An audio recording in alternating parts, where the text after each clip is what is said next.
Well, good morning, Peter and Brendan. Here we are at the Backpacker and Youth Industry Symposium, appropriately being held in Queensland. Now, Peter, you're the National Chair of BITAP. Now, can you tell me what BITAP means? Yep, indeed, and welcome. BITAP is the Backpacker Youth Tourism Advisory Panel. We're a subset of ATEC, the Australian Tourism Export Council.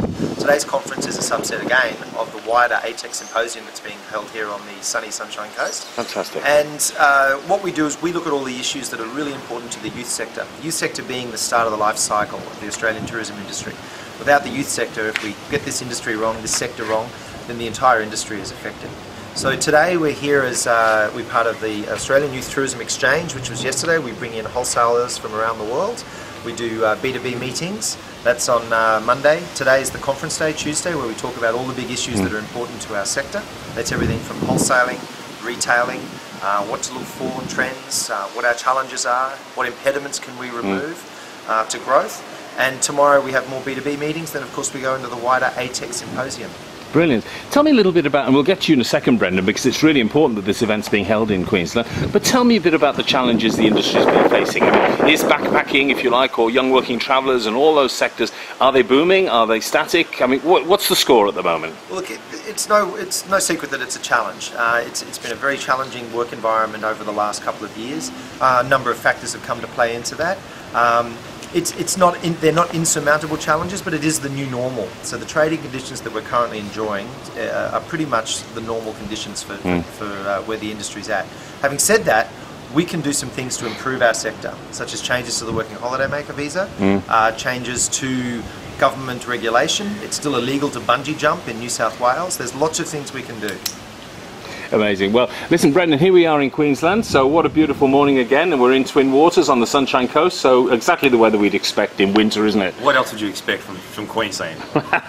Tell me something. So Queensland, this is a really important sector for the Queensland industry, because every town you go to in Queensland, I was in Cairns last week, it's awash with backpackers. I mean, I was getting to the point of thinking, well, are there any Australians in Cairns working in restaurants and so on? But tell me about the importance of the industry, and you know, you run base backpackers and so on, so what is the role of backpacking in the Queensland tourism industry?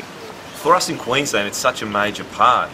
For some regional areas, international visitation from our sector is upwards of 70% of all visitor nights in some of our regional destinations. So the beauty about Queensland is that it's so spread out, it's so diverse.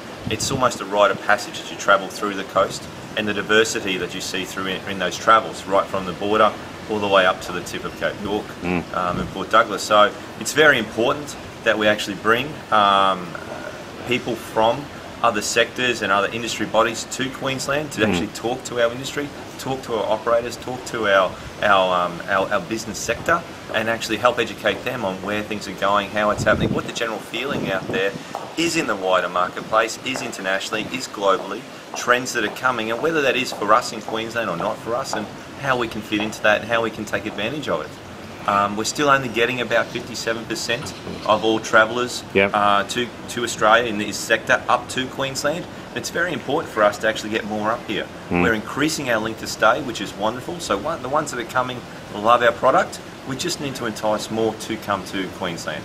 And that's the challenge we've got here today. And hopefully with the array of speakers we've got, we can actually get some insights and way to tap in and draw more up here to Queensland.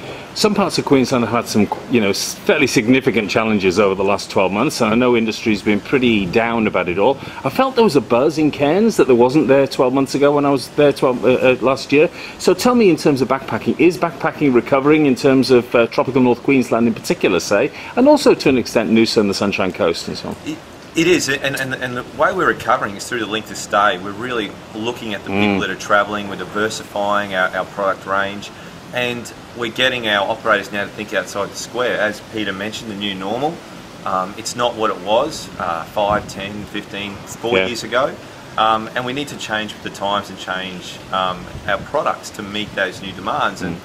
And I think we're seeing a lot of operators doing that. I think that's the key about Queensland. While our visitation, the number of visitors coming to Queensland has declined slightly, our actual length of stay our visitor nights have increased.